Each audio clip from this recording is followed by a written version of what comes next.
നമ്മളിന്നൊരു Deepavali special കുഗ്രയാണ് തയ്യാറാക്കാൻ പോകുന്നത്. ദീപാവലിക്ക് എല്ലാ വീടുകളിലും തയ്യാറാക്കുന്ന ഒരു ഡിഷാണ് കുഗ്ര.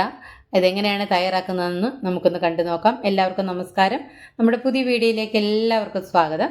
അപ്പോൾ ഞാനൊരു ബൗളിലേക്ക് 2 കപ്പ് മൈദയാണ് ഇട്ട് കൊടുത്തിരിക്കുന്നത്. ഇതിലേക്ക് 1 പിഞ്ച് ഉപ്പ് ഇട്ട് കൊടുത്തിട്ടുണ്ട്. ഇതിലേക്ക് ഒരു 2-3 ടേബിൾ സ്പൂൺ നെയ്യ് ഒഴിച്ചു കൊടുത്തിട്ട് നമുക്ക് നെയ്യ് ഒഴിച്ചു തന്നെ നമുക്ക് മാവ് തിരുമ്മി എടുക്കാം. അപ്പോൾ ആ മാവ് നന്നായിട്ടൊന്ന് സോഫ്റ്റ് ആവുന്നതിന് വേണ്ടി ആ നെയ്യ് മാവിലൊക്കെ നന്നായിട്ടൊന്ന് വരത്തക്ക വിധം നമുക്കൊന്ന് തിരുമ്മിയെടുക്കണം. ആദ്യം ഈ നെയ്യ് ഒഴിച്ച് കൊണ്ട് തന്നെ നമുക്ക് മാവൊന്ന് കുഴച്ചെടുക്കാം. അപ്പോൾ ഈ മാവ് നല്ല സോഫ്റ്റായി വന്നിട്ടുണ്ട്.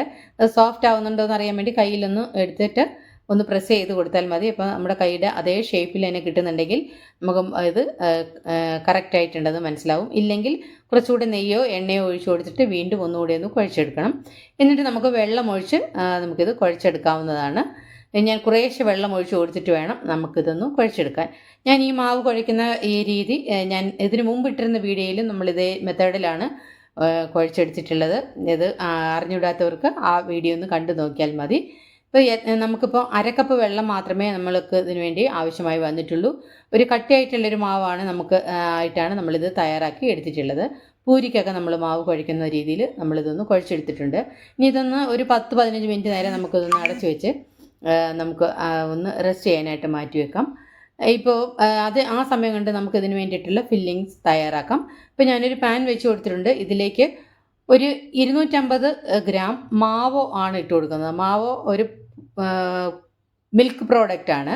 ഇത് പാല് പിരിച്ച് ഉണ്ടാക്കിയെടുക്കുന്ന ഒരു പ്രോഡക്റ്റാണിത്. പാലിൽ മിൽക്ക് പൗഡറും ഒക്കെ ചേർത്തിട്ട് തയ്യാറാക്കിയെടുക്കുന്ന ഒരു ഉൽപ്പന്നമാണ്.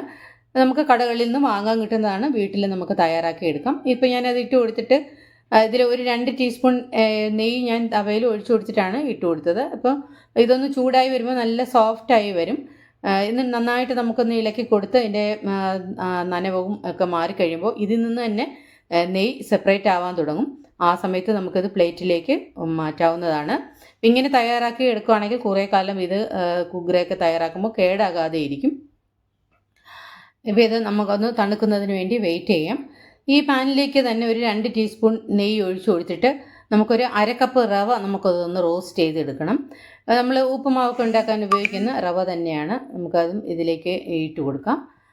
എന്നിട്ട് നന്നായിട്ട് നമുക്കതൊന്ന് റോസ്റ്റ് ചെയ്തെടുക്കാം. അതിൻ്റെ നല്ലൊരു മണമൊക്കെ വരുന്നത് വരെ ഒന്ന് ഇളക്കി കൊടുക്കണം. ഇപ്പോൾ ഒരു മണമൊക്കെ ഒന്ന് വരാൻ തുടങ്ങുന്നുണ്ട്. അപ്പോൾ നമുക്കത് ഒരു പ്ലേറ്റിലേക്ക് മാറ്റി കൊടുക്കാം. അതിൻ്റെ ബ്രൗൺ നിറമാകേണ്ട ആവശ്യമൊന്നുമില്ല. ഇപ്പോൾ നമുക്കത് നല്ലൊരു മണമൊക്കെ വരുന്നുണ്ട്. റവ നല്ല റെഡി ആയിട്ടുണ്ടെന്ന് നമുക്ക് മനസ്സിലാവും. ആ സമയത്ത് നമുക്ക് ഡിഷിലേക്ക് മാറ്റി കൊടുത്താൽ മതി. ഈ 1 ടീസ്പൂൺ നെയ്യ് ഞാൻ ആ തവയിലേക്ക് തന്നെ ഒഴിച്ചു കൊടുത്തിട്ട് നമ്മൾ പൊടിയായി കട്ട് ചെയ്ത് വെച്ചിരുന്ന ഡ്രൈ ഫ്രൂട്ട്സാണ് നമ്മളിതിലേക്ക് കൊടുത്തിരിക്കുന്നത്. ബദാം, നട്ട്സ്, പിസ്ത ഇത്രയാണ് നമ്മൾ ചേർത്ത് കൊടുത്തിട്ടുള്ളത്. ഇനി ഇത് കട്ട് ചെയ്യാതെ റോസ്റ്റ് ചെയ്തിട്ട് മിക്സിയിൽ തരിതരിപ്പായി പൊടിച്ചിട്ടും നമുക്കിതിങ്ങനെ ഇതിലേക്ക് ചേർത്ത് കൊടുത്താൽ മതി. ഇപ്പോൾ നമ്മുടെ മാവ് ഇവിടെ റെഡിയായി വന്നിട്ടുണ്ട്. തണുത്തൊക്കെ വന്നിട്ടുണ്ട്. ഇപ്പോൾ ഞാനിതൊന്ന് ഇളക്കിയിട്ടൊന്ന് പൊടിച്ചെടുക്കുന്നുണ്ട്. ഇനി ഇതിലേക്ക് നമ്മൾ നേരത്തെ റോസ്റ്റ് ചെയ്ത് വെച്ചിരുന്ന റവ നമുക്കിതിലേക്ക് ചേർത്ത് കൊടുക്കാം. ഇതിലേക്ക് തന്നെ നമ്മൾ റോസ്റ്റ് ചെയ്ത ഡ്രൈ ഫ്രൂട്ട്സും ഇതിലേക്ക് ചേർത്ത് കൊടുക്കാം. ഡ്രൈ ഫ്രൂട്ട്സ് ഈ 3 എണ്ണം അല്ലാതെ വേറെ ഏതെങ്കിലും ഡ്രൈ ഫ്രൂട്ട്സ് ചേർക്കാൻ ഇഷ്ടമുള്ളവർക്ക് ഇതെല്ലാം ചേർത്ത് കൊടുക്കാവുന്നതാണ്. നമ്മുടെ ചാറുള്ളിയൊക്കെ ചേർത്ത് കൊടുക്കാം. ഞാനിപ്പോൾ ഇതിലേക്ക് ചേർത്തിട്ടില്ല. ഇതിലേക്ക് 1/2 കപ്പ് ഡെസിക്കേറ്റഡ് കോക്കനട്ടാണ് നമ്മളിതിലേക്ക് ഇട്ട് കൊടുത്തിരിക്കുന്നത്. 1 ടീസ്പൂൺ ഏലക്ക പൊടിച്ചത്, 1/2 കപ്പ് പൗഡർ ഷുഗർ അതും ചേർത്ത് കൊടുക്കാം. പൗഡർ ഷുഗർ ഇതിൻ്റെ അളവിൽ കൂട്ടണമെങ്കിലോ കുറയ്ക്കണമെങ്കിലോ ഓരോരുത്തരുടെയും ടേസ്റ്റ് അനുസരിച്ച് ചെയ്യാവുന്നതാണ്. ഇനിയിപ്പോൾ നന്നായിട്ട് ഇതെല്ലാം നമുക്കിതൊന്ന് മിക്സ് ചെയ്തെടുക്കാം. ഞാനിതെല്ലാം ഒന്ന് മിക്സ് ചെയ്ത് എടുത്തിട്ടുണ്ട്. നമ്മുടെ ഫില്ലിങ്സ് നമ്മളിവിടെ തയ്യാറാക്കി എടുത്തിട്ടുണ്ട്. ഇനി നമുക്ക് നേരത്തെ നമ്മൾ മാവ് കുഴച്ച് വെച്ചിരുന്നത് നമുക്കൊന്ന് നോക്കാം. ഇപ്പോൾ ഒരു 10-15 മിനിറ്റൊക്കെ ആയിട്ടുണ്ട്. നമുക്കിതൊന്ന് തുറന്ന് നോക്കാം. നമ്മുടെ മാവ് ഇപ്പോൾ നന്നായിട്ട് ഒന്ന് സോഫ്റ്റായി കിട്ടിയിട്ടുണ്ട്. നമുക്കിനി ഇതിലൊന്ന് ചെറിയ ചെറിയ പോർഷനാക്കി നമുക്കിതങ്ങ് മാറ്റി വെക്കാം. എല്ലാം ഒരേ വലിപ്പത്തിൽ നമുക്ക് കിട്ടാൻ വേണ്ടിയിട്ട് നമുക്കിതൊന്ന് ചെറിയ ചെറിയ ബോൾസാക്കി നമുക്കതങ്ങ് മാറ്റാം. അപ്പോൾ നമുക്ക് എല്ലാം ഒരേ വലിപ്പത്തിലുള്ള പൂരിയായിട്ട് നമുക്ക് മാറ്റിയെടുക്കാവുന്നതാണ്. കുഞ്ഞു കുഞ്ഞു പൂരിയാണ് നമ്മൾ തയ്യാറാക്കേണ്ടത്. അപ്പോൾ ആ ചെറിയ ചെറിയ ബോൾസാക്കി മാറ്റിയാൽ മതി. അങ്ങനെ ഞാനിതെല്ലാം ഒന്ന് സെപ്പറേറ്റ് ആക്കി മാറ്റിയിട്ടുണ്ട്. ഇനി നമുക്ക് ഒരു ചപ്പാത്തിയൊക്കെ പരത്തുന്ന പോലെ തന്നെ ചപ്പാത്തി പലകയിൽ നമുക്കതൊന്ന് പരത്തിയെടുക്കാം. കുഞ്ഞു പൂരിയായിട്ട് പരത്തിയെടുക്കാം.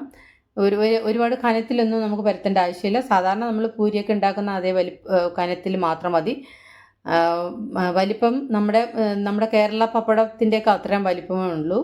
അത്രയും വലിപ്പത്തിൽ നമുക്കതൊന്ന് പരത്തിയെടുക്കാം. ഇപ്പം ഞാനിതൊന്ന് പരത്തിയെടുത്തിട്ടുണ്ട്. നമുക്കിനി ഇതിലേക്ക് ഫില്ലിങ്സ് വെച്ച് കൊടുക്കണം. ഇതിലേക്ക് 1 ടേബിൾ സ്പൂൺ മുതൽ 1.5 ടേബിൾ സ്പൂൺ വരെ ഫില്ലിങ്സ് വെച്ച് കൊടുത്താൽ മതി.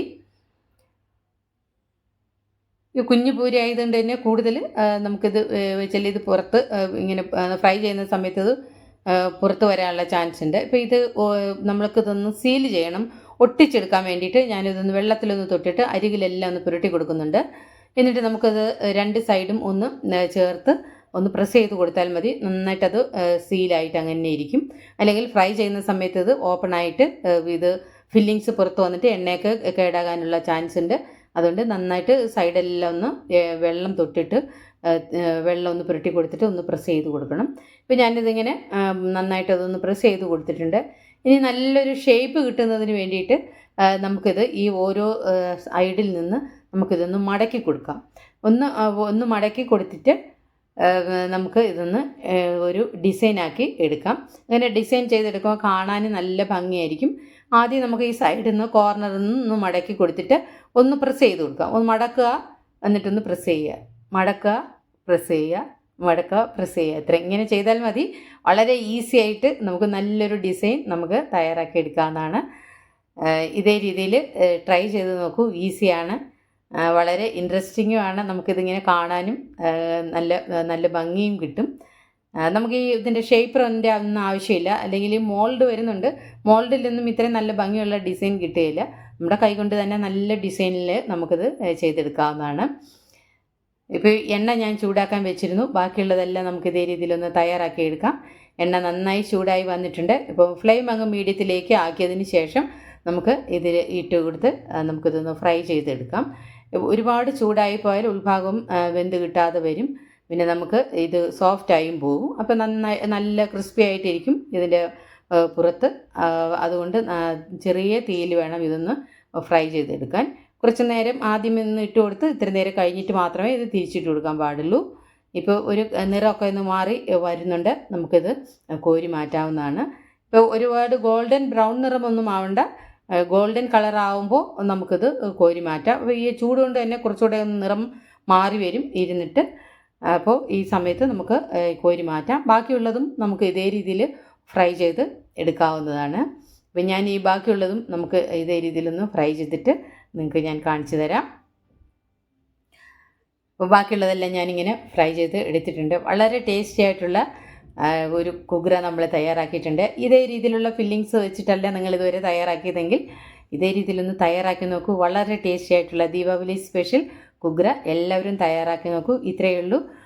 നമ്മുടെ ചാനൽ ഇതുവരെ സബ്സ്ക്രൈബ് ചെയ്ത് കാണുന്നവരെല്ലാം ഒന്ന് സബ്സ്ക്രൈബ് ചെയ്ത് സപ്പോർട്ട് ചെയ്യാനും കൂട്ടുകാർക്കെല്ലാം ഒന്ന് ഷെയർ ചെയ്ത് കൊടുക്കാനും നിങ്ങളുടെ വിലയേറിയ അഭിപ്രായങ്ങൾ എന്നെ അറിയിക്കാനും നമ്മുടെ ചാനലൊന്ന് ലൈക്ക് ചെയ്യാനും മറന്നു പോകരുത്. അടുത്തൊരു നല്ലൊരു ഡിഷായിട്ട് നമുക്ക് വീണ്ടും കാണാം. അതുവരെ എല്ലാവർക്കും താങ്ക്